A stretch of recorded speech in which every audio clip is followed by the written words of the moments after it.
L'éthique à Nicomaque d'Aristote, livre 4e, chapitre 6.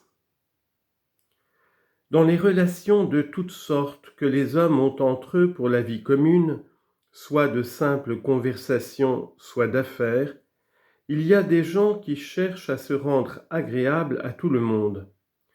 Dans leur désir de plaire, ils approuvent toujours tout.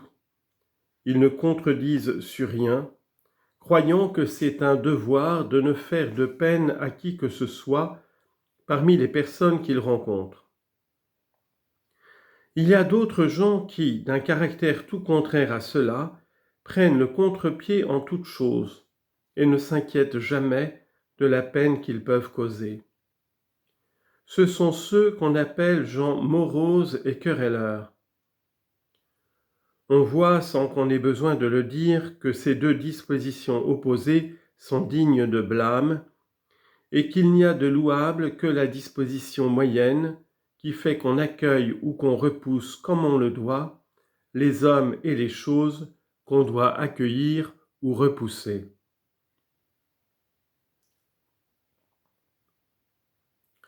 Du reste, cette sage disposition n'a pas reçu de nom particulier, mais elle ressemble beaucoup à l'amitié, car l'homme que nous trouvons dans cette disposition moyenne est tel à nos yeux que nous serions prêts à l'appeler un ami véritable s'il joignait à son obligeance un sentiment d'affection pour nous. Mais il y a une différence avec l'amitié, que le cœur de cet homme n'éprouve point de sentiment et qu'il n'est point sérieusement attaché à ceux avec qui il se rencontre. Ce n'est ni par amour ni par haine qu'il prend les choses comme il faut. C'est simplement parce qu'il est ainsi fait. Cela est si vrai qu'il garde toujours ce même caractère, et pour les gens qu'il ne connaît pas, et pour ceux qu'il connaît, pour ceux qu'il voit d'habitude, et pour ceux qu'il voit le plus rarement. Ce qui n'empêche pas qu'il ne conserve à l'égard de chacun toutes les nuances nécessaires.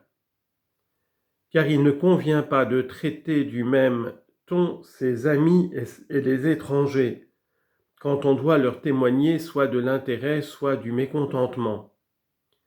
J'ai dit d'une manière générale que l'homme de ce caractère sera dans la société tout ce qu'il faut être, mais j'ajoute que c'est en rapportant tout ce qu'il fait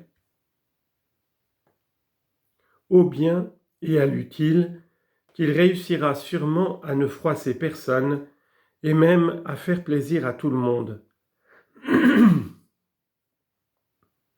En effet, il semble ne songer qu'aux plaisirs et aux peines qui naissent du commerce des hommes entre eux. Mais toutes les fois qu'il ne serait pas bien à lui, ou qu'il lui serait nuisible de prendre part à certains plaisirs, il les repousse. Au contraire, il préfère même faire par son refus de la peine aux autres, surtout si ce plaisir est de nature à causer un déshonneur plus ou moins grave, ou même une perte à celui qui s'y livre, tandis que la contrariété qu'on lui oppose ne doit lui donner qu'un chagrin assez léger.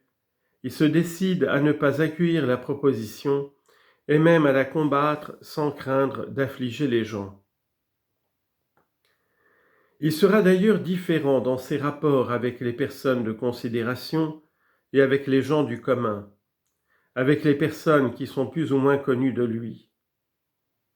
Il mettra le même soin à observer toutes les autres nuances, rendant à chacun ce qui lui appartient, cherchant toujours pour la chose même à faire plaisir à autrui et prenant bien garde à faire de la peine, mais allant aussi toujours du côté où les conséquences peuvent être les plus graves, et j'entends par là qu'il ne recherche jamais que le beau et l'utile, sachant causer à l'occasion de petites peines pour préparer plus tard un grand plaisir. Tel est donc l'homme qui a le caractère moyen que je viens d'indiquer. Mais ce caractère n'a pas reçu de nom spécial. Quant à celui qui cherche toujours à plaire, s'il ne prétend qu'à être agréable et sans avoir aucun autre motif, on l'appelle complaisant. Mais s'il agite ainsi pour qu'il lui en revienne quelque profit personnel, S'il vise par là à faire sa fortune ou à obtenir les choses que la fortune procure, c'est un flatteur. Enfin, celui qui, loin de chercher à plaire, trouve mauvais tout ce que l'on fait, c'est comme, je l'ai déjà dit, l'homme difficile et querelleur. Si les deux caractères contraires semblent ici exclusivement opposés l'un à l'autre, c'est que le milieu n'a pas reçu de nom particulier.